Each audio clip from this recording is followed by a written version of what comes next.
Veremos hoje os dogmas no meio social. A gente já viu que a nossa psique é propensa a adquirir diversos tipos de dogmas, e no meio social não é diferente.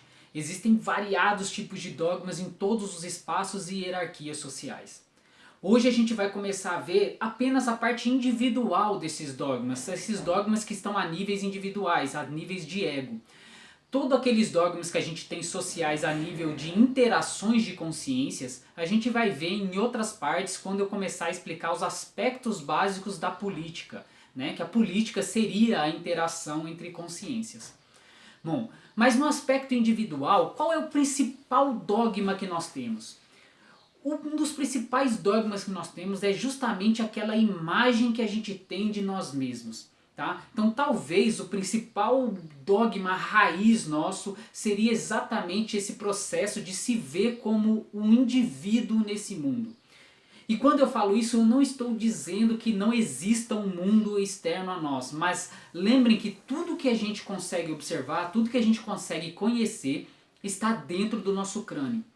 Então tudo que a gente está vendo aqui, vocês estão vendo esse armário aqui, a imagem desse armário que está aqui a mim atrás, ela está dentro do meu crânio. Mas eu não percebo isso, né? No nosso dia a dia, eu tenho o próprio ato de me individualizar desse mundo vai me colocar separado da imagem que existe do armário.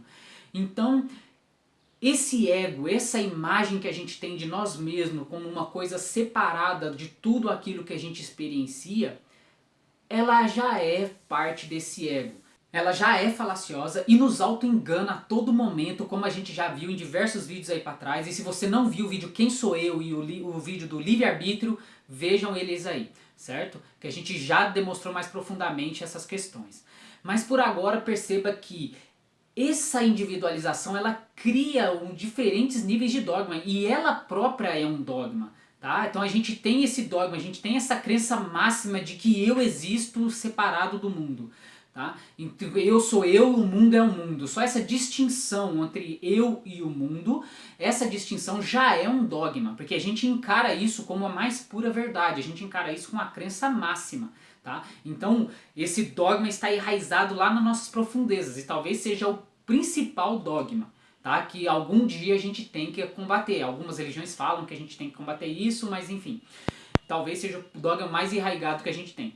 Mas a partir desse dogma, ele vai se diferenciando em diversos outros tipos de dogmas. E hoje aqui nós vamos ver apenas alguns dogmas a níveis individuais.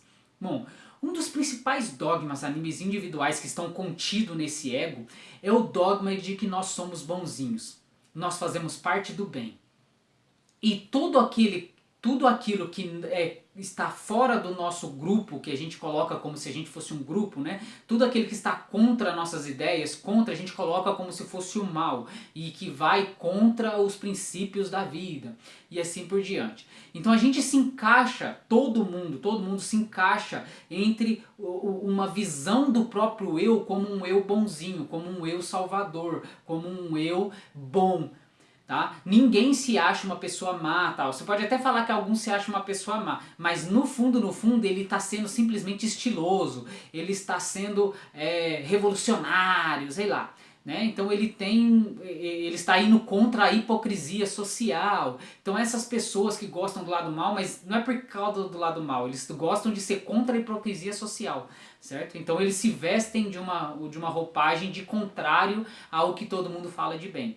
Mas no fundo o ego dele está se vendo como uma pessoa boa.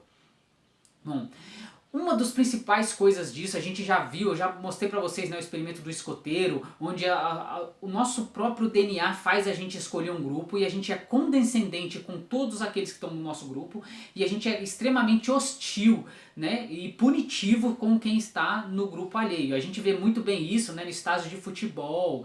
Então você se alia a verdadeiros bandidos que torcem para o mesmo time que você e às vezes é punitivo e taxativo contra um outro que está no time oposto. Tá? Então isso faz parte da nossa consciência e a gente leva isso com um dogma, de forma dogmática, porque na hora que está acontecendo a gente não dá nem chance de estar errado. E realmente age de forma completamente punitiva com o outro. Perceba, por exemplo, quando a gente assiste filme.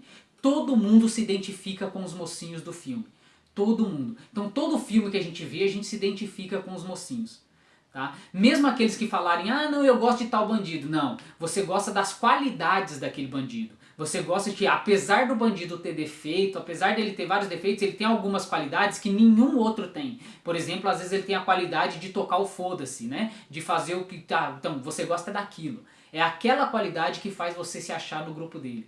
Certo? Então, no fundo, você não tá na favor do bandido. Até porque a maioria, né, que todo mundo... Quando a gente se vê como bandido nos filmes, é porque aquele bandido ele tem alguns defeitos, mas ele tem qualidades que superam extremamente, muito mais esses defeitos, e no final do filme ele acaba que ele é o mocinho.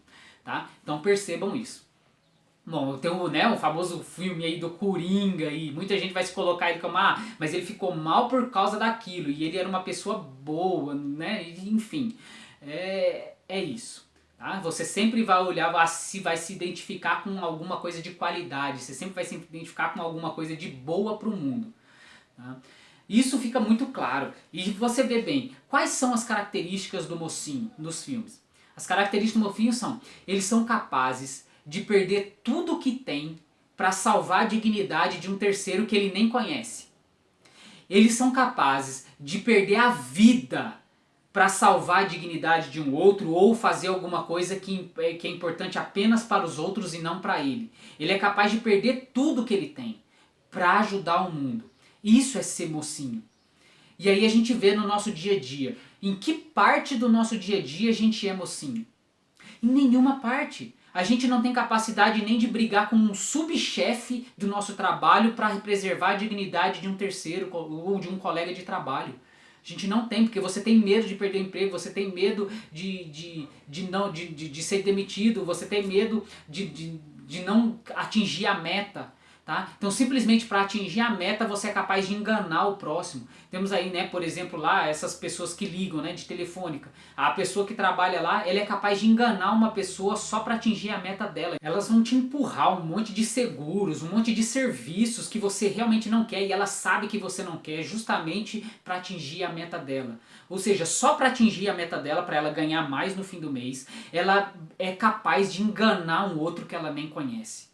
Certo? E a gente faz isso com tudo, perceba que está disseminado em tudo. Seja honesto com você mesmo. A gente não consegue, nem familiar, nem dentro da nossa casa a gente consegue se dar bem com todo o mundo da família. E às vezes age realmente com preconceito, tira a dignidade de alguém da família, em várias situações. A gente está sempre querendo... a gente vai para o trabalho que dá mais dinheiro. A gente nunca escolhe um trabalho, às vezes, que a gente realmente queria fazer. A gente, se dá mais dinheiro, é lá que eu vou. Certo? Então perceba que isso não tem nada a ver com o mocinho. Nada a ver. E, aliás, isso é justamente ser o contrário do mocinho. Tá? Isso é ser o contrário do mocinho. É sempre você ir para o lado mais comodismo. Tá? É sempre você aceitar a subjugação do seu chefe de trabalho, porque senão ele vai te demitir. Então você aceita tudo que ele fala. Tá? Então, e a gente faz isso. A gente faz isso. Ou puxa saco. Ah, vamos puxar saco de não sei o quê, porque assim é mais fácil de eu subir na empresa. Tá? Então é isso. A gente faz isso a todo momento.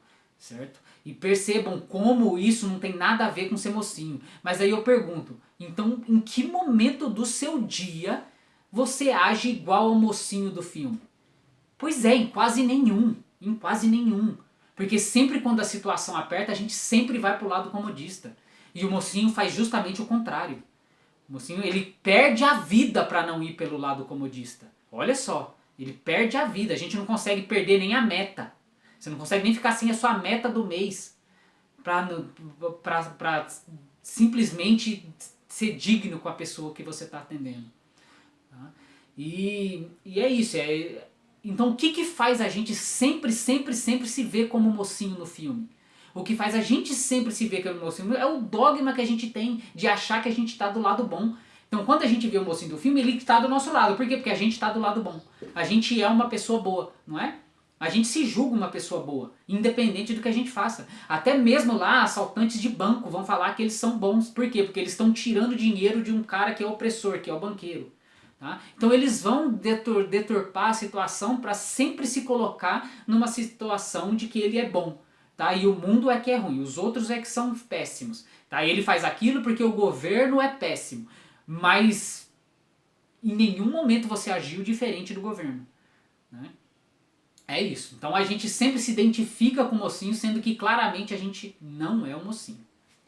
Só pra dar um exemplo, imagina o filme de vampiro que tem aí, né, famosinho, que ficou famoso. O primeiro filme deles lá, onde os vampiros bons são aqueles vampiros que conseguiram segurar aquele instinto que eles têm de chupar o sangue humano e só chupavam sangue de animal, tá? Apesar deles gostarem muito mais de chupar o sangue humano. Mas simplesmente por ter empatia com os humanos, eles então seguram o instinto deles, tá? Para conviver em paz com os seres humanos. Então esses são os vampirinhos bons. E todos os outros que não seguravam esse instinto e matavam os seres humanos para comer, então esses são obviamente dados como os vampirinhos maus, certo? Bom, e aí isso escancara o vegetarianismo, né? Que é justamente isso. Você tem lá as pessoas vegetarianas que têm o instinto de comer carne, gostam de comer carne, mas elas não comem por amor aos animais. E você tem os carnívoros que não estão nem aí pra isso e comem os animais de qualquer forma mesmo. Tipo, é um animal, o animal foi feito pra comer. Assim como lá tem um vampiro, fala assim, o vampiro, ser humano foi feito pro vampiro comer, tá? Então, eles escancaram o vegetarianismo. Mas independente se você é vegetariano ou não, eu aposto que você se identificou com os mocinhos. E não tem como você não ter se identificado com o mocinho. Por quê? Porque isso faz parte do seu dogma. Porque se o seu dogma está do lado do bem e aqueles vampiros estão do lado do bem, então é porque você está do lado deles. Mesmo escancarando que você não é vegetariano. Exatamente. Tá? Isso é dogma. Isso é dogma. Tipo, mesmo que tudo ao seu lado fala que você é mal, você não vai acreditar nisso. Você só vai acreditar naquilo que você fala. Não, eu sou bom. Então, tipo, não importa. Se vegetariano é ser bom, então quer dizer que eu sou vegetariano. Ou então quem tá falando isso é errado. Tá? Então é isso. Isso é ser dogma. Você distorce toda a realidade em função da sua crença. A sua crença não muda. Tá? E veja, né, como é engraçado isso. Então nem isso, nem uma coisa tão escancarada num filme é capaz de fazer você não se identificar com o mocinho. Certo? Mesmo o mocinho lá escancarando que você não é igual a ele, você não consegue se identificar com ele. Certo? É isso. Então isso é dogma. Então esse é um dos principais dogmas. É claro que depois, conforme vai passando, né, você tem a sequência dos filmes lá do vampiro, aí eles vão colocando alguns vampiros que são carnívoros também, né, que na verdade chupam sangue humano, e colocam eles como bonzinho também, tá? Tá, aí você tem a sequência, mas tipo, o primeiro filme lá é como se fosse escancarado que é vegetarianismo, né? Os vegetarianos são bons e os não vegetarianos não são bons. É escancarado isso. Certo? E eu não tô falando que os vegetarianos são bons, não. Não tô pegando essa ideia. Eu só tô falando que ao assistir o filme, você vai se identificar com o mocinho mesmo assim. Mesmo ele botando na sua cara que você não é do lado do bem. Tá? Então perceba. Por quê? Porque isso é dogma. Entendam. Isso é dogma. Eu poderia continuar descrevendo diversos outros tipos de dogma que a gente tem em função do nosso ego. Tá? E não só do nosso ego, poderia extrapolar ainda mais isso e colocar isso a nível político, né? De política, como o nosso lado, quando todos os políticos estão do nosso lado, a gente sempre vai defender eles em tudo, mesmo que esteja escancarado, que ele rouba, que ele faz algo, não importa, a gente sempre vai dar desculpa para defender o do nosso lado, e qualquer coisa que o político do lado oposto fizer, a gente vai ser punitivo e vai degradar e vai falar que ele é um monstro e que ele só quer o mal para o Brasil. Né? Então é isso, então percebam isso, tá? A gente realmente taxa tudo que está do lado oposto ao nosso político, por exemplo, de maldosos, tá? Então quem está do lado oposto são maldosos, então se eu sou de esquerda, quem está do lado oposto é fascista, quem está do lado oposto são nojentos, são sexistas e tudo. Então e se eu estou do lado de direita, eu vou falar que do lado oposto são pessoas burras que não entendem nada de economia e que são pessoas que só querem fazer sexo com todo mundo de forma escancarada, né? Eles querem liberar o sexo para todo mundo e pá, né? São pessoas grotescas. Bom, é isso, tá? Então, tipo, sempre a gente vai ser condescendente com o nosso lado e extremamente punitivo com o lado oposto, tá? Mas, ou seja, existe aí uma certa honestidade. Quanto mais honesto você é, menos você vai se identificar com um grupo. Tá? Quanto mais honesto você é, menos você vai se identificar com um grupo. Porque você vai começar a deixar de ter dogmas. E deixando de ter dogmas, você vai ver e fazer, opa, peraí, existe coisas certas do lado e existe coisas certas desse lado. Existe coisas erradas desse lado e existe coisas erradas desse lado. E vamos entender. E quando lá a gente chega lá na honestidade, você fala assim, ó, eu não posso criticar o que eu não sei. Então primeiro eu tenho que saber para depois criticar em cima do que eu sei. certo? Então é diferente de simplesmente ficar taxando um lado como monstros, como fascista, e você nem sabe definir o que é fascismo, o que é monstro. Tá? E o outro lado, taxando o outro lado como comunista e como pessoas degradadas, sendo que você nem sabe definir o que é comunismo e são pessoas degradadas. Tá? E pior, né? Colocando todo mundo naquele bolo. Todo mundo. Então sendo extremamente generalista. Lembra, sempre quando a gente é generalista, a gente está caindo em algum tipo de preconceito. Tá? E é normal, faz parte do nosso raciocínio, a gente faz isso com tudo. Mas, conforme a gente vai ficando mais honesto, a gente vai percebendo isso e vai tentando diferenciar as coisas, né? Melhor. Mas enfim, mas essa parte política a gente vai deixar, porque no próximo vídeo a gente vai começar então a analisar interações entre consciências, como que se dá as bases de interações entre consciências. E aí a gente vai entrar nas bases políticas e econômicas, certo? E aí podemos definir melhor algumas características desse ramo, certo? Então, até o próximo vídeo.